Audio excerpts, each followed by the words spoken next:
Il existait un village où il y avait un roi qui n'arrivait pas à avoir d'enfants. Il y avait beaucoup de femmes, mais aucune de ces femmes n'arrivait à enfanter. Donc c'était lui le problème.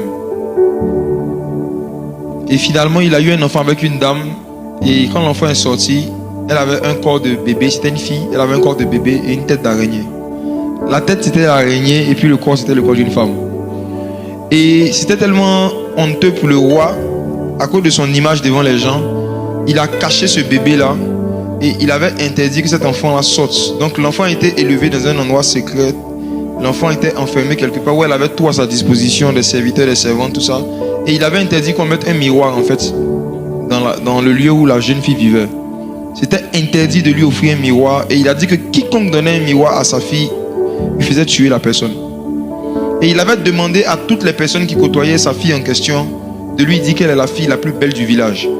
Et que si jamais elle demande pourquoi on ne la laisse pas sortir pour aller se promener dans le village, il devait lui dire que c'est parce qu'elle est trop jolie. Et que son père avait peur que des gens la draguent et lui fassent du mal à cause de sa grande beauté. Donc elle a grandi avec ce mensonge. Et elle est arrivée en âge de se marier. Elle allait voir son père, elle a dit à son père qu'elle veut se marier. Elle souhaite se marier. Et son père en question a dit ok, il allait essayer de lui trouver un mari. Mais il ne voulait pas qu'elle sorte. Donc le chef du village, le roi pardon, a fait passer un communiqué disant qu'il a une fille. La rumeur s'était déjà répandue qu'elle a une tête d'araignée. Donc tout le village savait, juste qu'on ne l'avait jamais vue, mais tout le monde savait. Donc il a fait passer un communiqué pour dire il cherche quelqu'un qui va marier sa fille. Et que la personne qui va marier sa fille, il va lui donner la moitié de son royaume. L'histoire raconte que personne ne s'est proposé candidat. Même les plus pauvres planteurs. Personne. Personne ne voulait marier la fille du roi. Et le roi lui-même a commencé à se promener de maison en maison pour demander pourquoi est-ce que toi tu es célibataire, pourquoi tu vas marier ma fille? Il dit elle est trop jolie. Donc les villageois répondaient qu'elle est trop belle, ils ne peuvent pas supporter la beauté. Qu'ils ne l'ont jamais vue, mais ce qu'ils ont entendu d'elle, c'est trop beau.